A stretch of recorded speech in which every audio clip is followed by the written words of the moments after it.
This is Entrepreneur Authorities, where we talk with the leaders, builders, and thinkers helping entrepreneurs make smarter decisions in a changing world.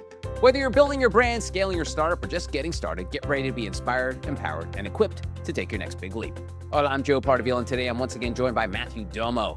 Matt is the CEO and founder of Fifth Vantage and was a co-founder of Amazon Web Services, where he helped build the database division and pioneer one of the world's first cloud computing databases. Matt joins us for a second conversation to explore one of Amazon's most influential leadership ideas. It's still day one. We'll discuss how leaders can create urgency without chaos, give teams the freedom to solve problems, work backward from the customer, and build a culture where curiosity and innovation become part of the everyday work. Matt Domo, welcome back to the show. How are you, my friend? I'm doing great, Joe. How are you? Excellent. I'm so glad to see you again. And I wanted to get you back on the show to talk about this concept of day one. It's one of the chapters in your book, Everybody Wins, and it's actually titled like "It's Still Day One." What does day one actually mean inside the company? I think we all know like opening day baseball and opening night, but what does day one inside a company mean? Yeah, well, first, it's not a slogan, it's an operating discipline. It's like day one means like treating every day like the company's small, still hungry, still and still fighting to find momentum and is one bad decision away from irrelevance. And so it's really fighting for clarity, moving with speed, and navigating and adapting to feedback before heavy processes and checkoffs and everything slow you down. And in the book, you refer to the next day that a lot of leaders and business leaders run into is day two thinking. So now that you've explained what day one thinking it looks like, what does day two thinking look like, and when does the leader know that they've drifted into that area of day two? Yeah, no, that's a it's a great question. Well, the first thing, it's going to show up in language before it shows up in numbers. And you're going to hear these kind of typical business corporate type slogans. That's not my swim lane. Or, hey, let's take this offline when you're having a difficult conversation and you need to push for clarity, or we need buy-in first before we can do these kind of things. And I've faced this in almost every product and company that I started things in. Getting started's hard enough, but once you start to have momentum and you move, then these kind of processes stuff, and these lack of accountability is really the answer, start to manifest itself. And it's not going to show up in the P&L right away. By the time it shows up in the numbers, it's already too late, right? It shows up in how a company talks to itself, how fewer harder questions are brought up in meetings, and decisions get slower to be safe, right? We're conservative, right? Not as scrappy. And leaders start looking for consensus rather than alignment. Mm. And that usually sometimes leads to complacency, which you write is the beginning of decline. Where does complacency usually show up first? Of all of those things that you talked about, like sometimes complacency, switch that out for comfort. You're feeling too comfortable and everything's hunky dory. Where does it usually start? The metrics dashboard. A lot of leaders and things, as the business starts growing, everything, as you should measure lots of things. But if it becomes about the measurement and not the customer, not the business, not the way you operate, and it's about numbers, many of which can be vanity metrics, that's when complacency can set in, because leaders are looking at this going, hey, my collection of pick end things, they look fine. It could be better, but we're not horrible. We're moving. But then you don't recognize that, like, the speed of the business climate and what your customers require is moving. And because you're staring at this, you're missing it. And that's usually where it comes up when it becomes, you know, this looks okay, and so we're okay for a while, and you start punting the hard decisions, or like the conversations of getting to the heart of the matter of what you want to do next, and it becomes, well, we can put that off because we're okay right now. And um the latter part is, it actually forces myopia, right? You become very focused in your as a leader, the coal face. The board's asking me for this week, this month. And there's this fire drill and I've got to put it out. And the horizon things 6, 12, 18 months from now that you should take the time to look at and start operating on, keep getting delayed and you don't allocate the time for it. So these are kind of the symptoms of where that complacency comes in. It is funny. It is sort of that fine line of like, all every company has like a scoreboard or metrics that they keep track of. And as you know, Matt, I'm a full-time hater of checking the box. Checking the box, doing something for the sake of doing something. And I think a lot of times when people are keeping score, they're keeping score for the sake of keeping score. But then again, like I said, the fine line of you still gotta keep score. So how do you keep teams focused on the keeping the score aspect, but making sure you're not just scoring for the sake of scoring? Oh, that's an awesome question. Okay, you check the box, but what does the customer and your employee's life look like the day after you check the box? What you checked the box for, was it differentiated enough to matter to them? That's the key, right? You, like you said, the complacency part and the metrics, and we know we have to do these things, but did you do them well? Did they make the impact you intended? Are they creating outcomes that were better than before you even check the box? And those are the things you have to find a way to check into, to ensure that you are doing what you intended. I love that. Thanks for sharing that, Matt. And I want to delve a little time the time you spent in Amazon, and you write in the book about urgency. What did Amazon get right about urgency without creating chaos? Because I think we all, and this is me personally, I love the idea of momentum. I hate stagnation. I like to keep moving. Like, what's the old military thing? A decision is better than no decision. But sometimes that, if you have that mindset, it does create chaos. So take us back a little bit from where you can remember of like this idea of kind of being inspired by being urgent and using urgency, but without it being just crazy town. Uh yeah, that's a fine line. And yeah, and you'll swap back and forth between sides of the chaos and the urgency. It's just natural, right? Yeah.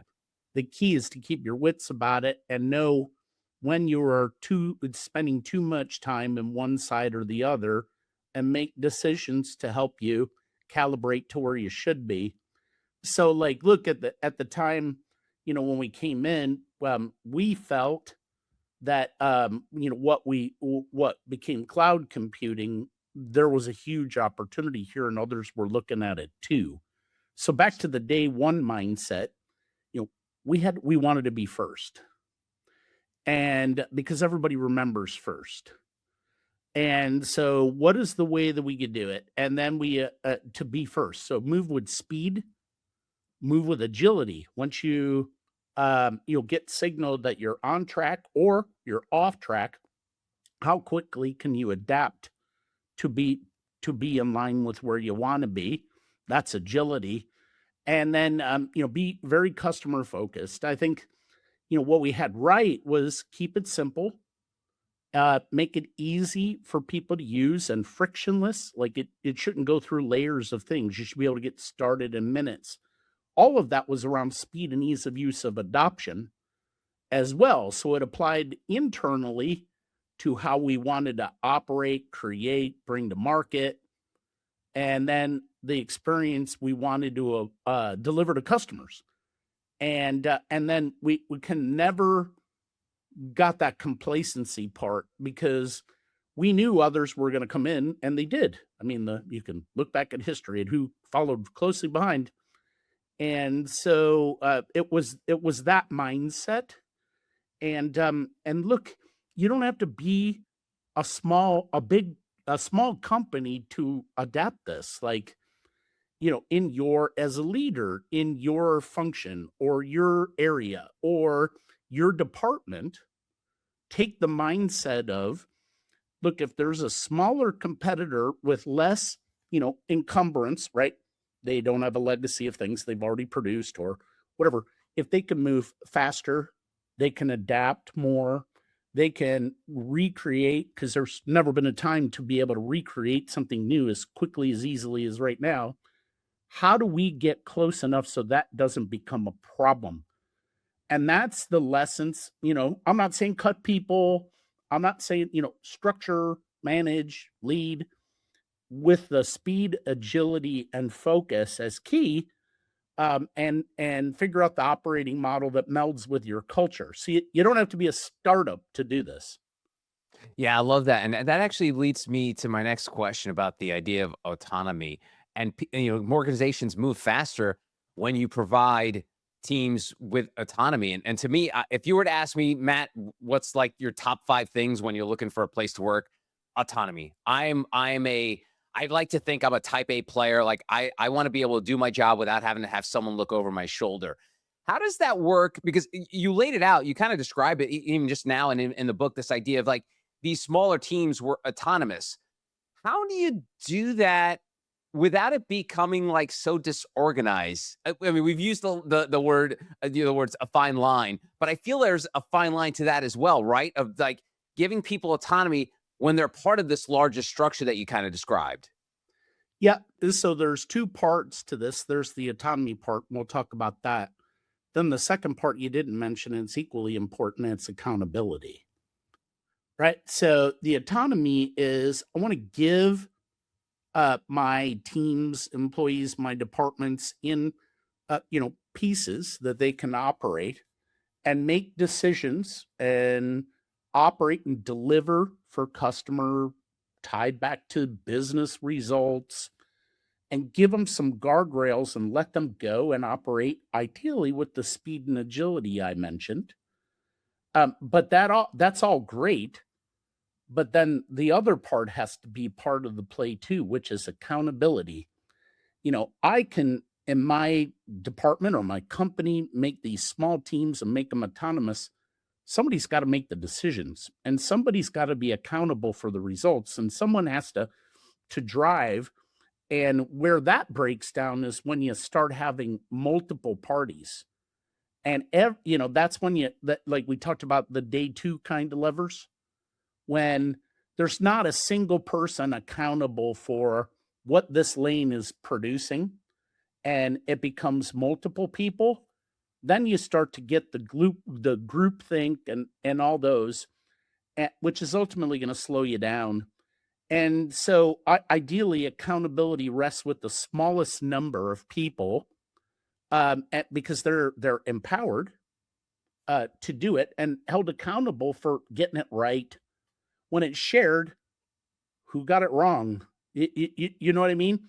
And that's the biggest thing. If you can get that, then the other things on the edges start to become clear, and you can add clarity in there, like, hey, we need this processor. Hey, maybe we missed this objective checklist that said when done is truly done, and the other elements that are important too. I want to dig into a little bit on the founders slash like, CEO side of things when it comes to innovation, because I think if you were to ask many founders the I word, innovation, like they all want it. So that's why they have teams together to innovate. But then when they start doing that, and there was a phrase you used called slowing it down. Sometimes when you're innovating, you can actually slow down by creating these systems. How do you prevent that? Like, how do you go into this world of like always constantly, people have to use the word iterate, but like, how do you innovate constantly? Or maybe you don't want to, but how do you do that without slowing things down? Like, without slowing the train that you've already got going on the tracks? Well, okay, speed is a deliberate decision. So that there's multiple aspects to your answer. So let's address that one, which is speed. Sometimes you should slow down to speed up, right? Okay. And here's kind of what that looks like. We're moving fast, teams releasing things. We've done new marketing. We've got a website, but we're not getting the traction that we want, but we keep releasing things quickly. So delivering at speed is good, but are we getting the outcomes we want? Well, hey, let's take a step back and work backwards and say, look, do we really have what the customer needs identified? Again, if we release this, does it make their life better? Right? Would they agree that this was worth doing? Same for your employees. The things inside, the way they operate, the way they make decisions and roll up to the accountable party or parties, is that flow good? Are you getting the right clarity and signal? All of that, people put a lot of emphasis on the shiny thing, the shiny new thing no one thought of, but there's all kind of innovation in a business, process innovation, workflow innovation, new business model innovation. Maybe you're the first in your industry to come up with the equivalent of what became SaaS, and it's a different operating model. That's all innovation too, but it's also a collection of deliberate decisions delivered with speed and agility and clarity. And Hmm. that's what you have to mix together. Um, you know, the founder mindset is like we talked about, or even when you're creating things, are we delighting the customer, and are we operating in the mode that if we're one bad decision away from irrelevance. I didn't mention size, didn't mention hierarchy, didn't mention size of team. Um, I I mentioned an operating model and mindset, and that truly is how it is. And where that really comes in, and I know I'm going a bit, but now look at the speed at which the environment is changing around us right now with AI, intelligent technology, data. I mean, things are moving quickly. So, and things are being released to the point, we can't regulate them fast enough and that. So, how are you as a leader making decisions in that environment and adapting to the pace in which it's coming? And how are you filtering what's relevant to you, your business, your market, your employees, how you make decisions, and what you can ignore? And if your planning horizon is a year out, you're already behind by default. And that's a self-made decision. So you're going to want to break it down a little bit more. And, like I said, speed, agility, clarity, good decisions, no vanity metrics, have the hard discussions, and get to the root of the matter. Are we getting the outcomes we want? All of that kind of weight weaves together into what you want to do here. Excellent. I want to double click on the word delight, which you said there, because you write that leaders should define what seamless and delight look like. Why do companies skip that step? Because it seems like it's important. Like it's so funny. Like we'll think, let's make products that people will buy, but like they're gonna have to like it, right, to buy it. So, but for whatever reason, people skip that. So let's start. Well, before we get to delight, tell me about how leaders should define seamless. Yeah, these are great questions. Um, they're beautiful words and they sound powerful, and they're meaningful, but they're also vague enough that you can be seduced into thinking you're hitting it and you're not, Right. right? That's the key kind of element. And so they're vague enough for you to not have anyone commit to any testable standard, Right. right? So, you know, uh, you actually have to define what those mean internally to delight. And here's the test. Would customers say the same thing? We think this is going to delight them, which whatever that means. If you asked them, and after they started using what you created, new process you delivered, pricing model you came with, new way they operate, would they say that it made things better once they adopted it? That's true delight, right? And so yeah, that you have to have the clarity. So um I use the same with seamless. How do we make it seamless? Well, okay, what does seamless look like to your employees and that are going to have to deliver it, and the same for your customers? Are you making it hard for them to get adopted? It might be easy for you, because often companies project how they operate and force conformity from their customers. And, in this mode with these technologies, it's actually the opposite is true. You want to enable them to operate in the way they want to work with the information they need personalized to them. And all of that is the clarity and signal that I'm talking about. And so hopefully that helps you here. Yeah, I love to me personally, Matt, I feel like I'm not so worried about the light on my end on the consumer side, the seamless part. And going back to the company, obviously you worked many years at Amazon and you started all the cloud stuff. But like to me, once they figured out how to make returns easy, I was like, you got me. You got me for life. I'm wed to you. You've made this so easy. And I know this is sort of like this sort of the dirty secret of retail about returns. And I know it, and I don't want to get into all that funkiness, but I'm just talking about from the customer experience of seamlessness. The fact that I bought this shirt, I look terrible in it, and I could return it within a few minutes and get my money back is unbelievable. And I know Amazon does a lot of things well, but for me, as someone who is a proud Amazon user, man, that seamlessness of returns was a game changer for me that will keep me with them forever. Yeah, can I add one more word you didn't bring up, but it was equally important? Simple. Simple. I hear this a lot. It's got to be simple. Hmm. It's just simple. Okay, great. Love it. Tell me more. What does simple look to you? But they can't tell you. Right. So then that starts kicking in the day two stuff. So what is simple? Nope, that's not simple. So then you force your teams to play fetch a rock. Come back. Give me, it's got to be simple. Okay, great. They come back again. Nope, that not simple. What does simple really mean? Is it using concise but specific language? Is it we want to make a customer be able to start within minutes? Like true clarity on don't just use overly vague words that look great to the board or look great to somebody else. A lot of other things get killed by this simple mindset, but that nobody can tell you what simple is. And you churn enormous amount of decisions and waste a lot of opportunity because you're not providing the clarity of what that is. And that's a big deal in business right now and organizations across the world. People say that things are complex, so they take the anti-pattern. Well, we'll just make it simple. Great. Now start applying the thought process and lens that I just said. What does simple truly mean? And that one is really important right now because look, we've never been there's no greater time to be alive right now, but there's also no greater time for you to be copied and eclipsed. You can easily sign up for things.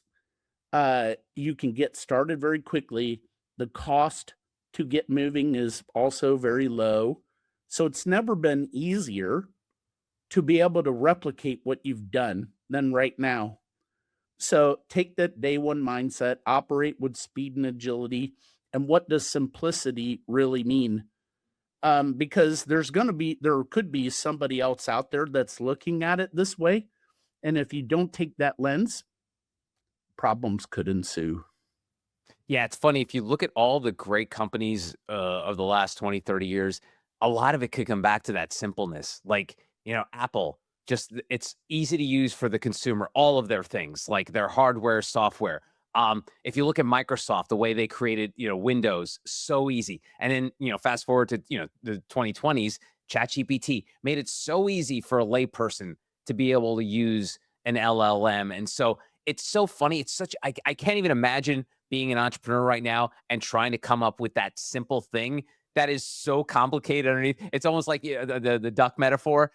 On the top of the water, the duck is chilling like a villain, but underneath those legs are swatting back and forth like a million miles a second. So, man, I sympathize, and I'm sure you do too. You obviously help entrepreneurs every day in your life, but like this idea of coming up with something so simple yet is on top of something incredibly complicated.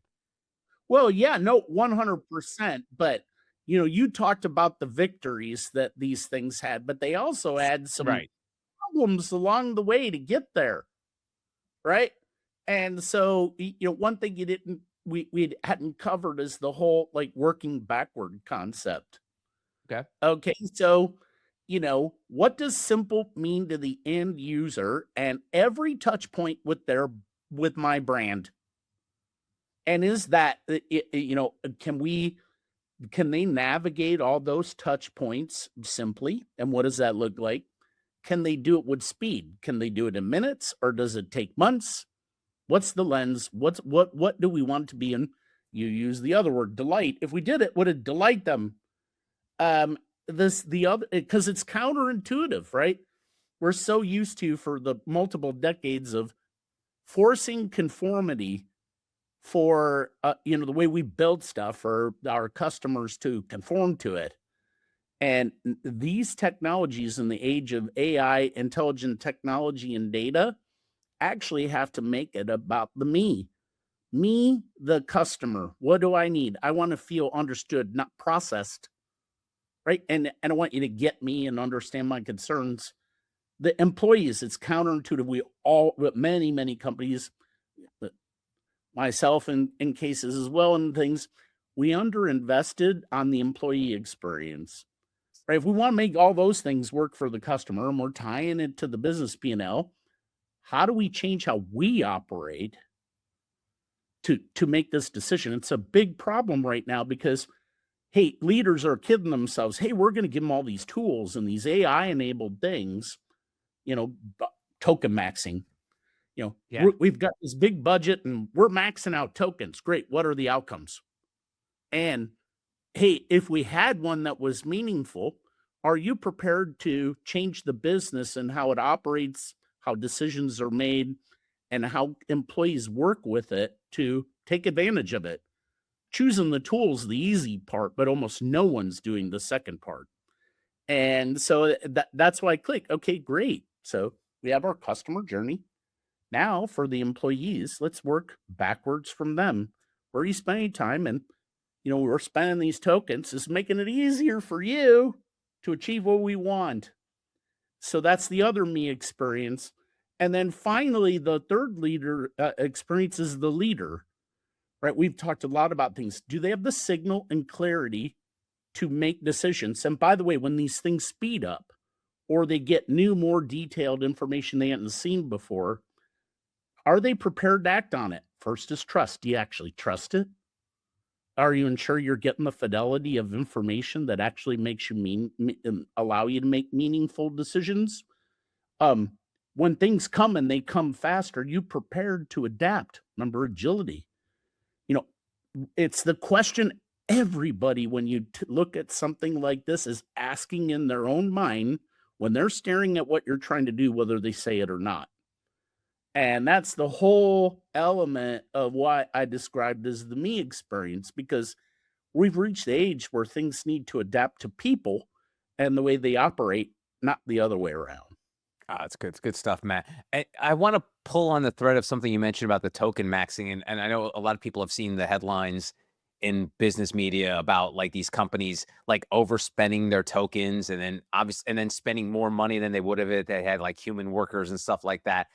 Tell me about how we're this, when the rubber meets the road with all this, when companies start to realize, man, this AI is more expensive than I thought it was going to be.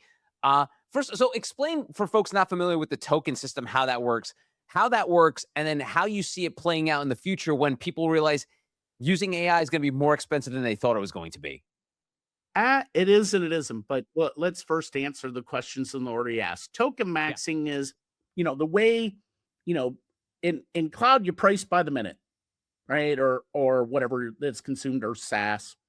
That's the as a service model. The equivalent for some of these um, AI technologies or chatbots or their APIs, you get a certain number of tokens that you can ask a variety of questions and get a variety of inputs back. And so, at leaders were kind of kidding themselves and said, well, we're just going to max out on tokens and ideally get great results, but they're not. Like Meta blew an entire year's AI budget in 4 months. And, some companies were like touting, we have a leaderboard of who's spending the most tokens to get it. But no one was looking at what are we actually guiding these people to do? What, the employee experience. Great, you're experimenting on this. What outcomes did we get? Back to our simple, easy, frictionless. Hey, did the things that you produced make it simple, easy, frictionless for the way you operate or for our customers? And the technology is ready, Joe. People blame it on the technology. This is not a technology problem, it's a leader problem. Are you giving clarity, clear goals, objective measures to help people keep themselves honest and on target? Are we actually making the progress? Did the assumptions in which we went into this actually hold true, or do we have to change? No one's talking about these questions, but they're actually so important to how you want to go do this. Otherwise, you know, you're doing busy projects and experiments. You're not moving the needle, and you're kidding yourself with vanity metrics of all the different things you kicked off. But you're not asking the hard question. Are we doing the right things? Are we prepared to change if we find something good? How quickly can we do it? What are the outcomes we got? And does it really move the needle on business metrics or for the way our customers work? Does it free them up to do more? Back to your whole thing about how delighted you are about returns with Amazon, whatever that means for your business, have we adopted some of these things? Did we find that eureka moment that could do it? These are the hard questions that you have to ask. And if you're caught in all the day two mantra you started off with, oops, you're going to spend a lot of money. Good stuff, Matt. Lastly, I want to give people a little nugget to walk away from this conversation. And going back to your days at Amazon, what's an Amazon lesson you wish more entrepreneurs would steal? What's where something, maybe it was your time at Cloud somewhere, maybe later on, but like, what was a lesson that Amazon has showed the world, but more people don't do it? I'd talk about the press release versus the strategy deck document, whatever it is, right? And, let's talk about the difference between the two, okay? A strategy deck is who we are, what we're trying to achieve, our product, services, whatever they are, and it's an internally facing thing, right? What can we do? What can we produce? How do we best spend money? Right? Because if we had infinite resources, infinite time, infinite people, we'd do everything, but you can't, right? But again, inward facing. And people start there, and it takes a lot of time to create those things if you're off. The press release one is opposite.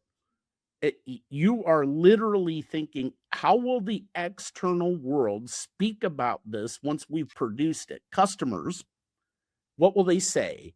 How will their life get better? What will be different if we built this and they actually used it and started there? And the press release doesn't have to be external. Many of the challenges right now are about internal things we've talked about, and they're uncomfortable. People don't like to talk about them. But like employee experience, same thing. If we did this, what would employees say in the survey that follows after? Did we make things better what we intended, etc.? And those are super important because they help you develop your true north.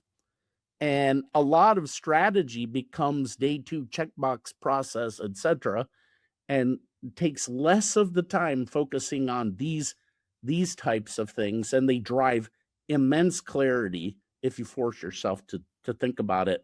And right now, clarity and signal are super key to help you make great decisions and choices and where you're going to head.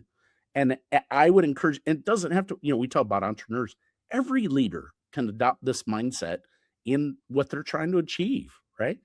And so you don't have to be just a small company. You could be a senior VP of a very large corporation and adopt the same methodology.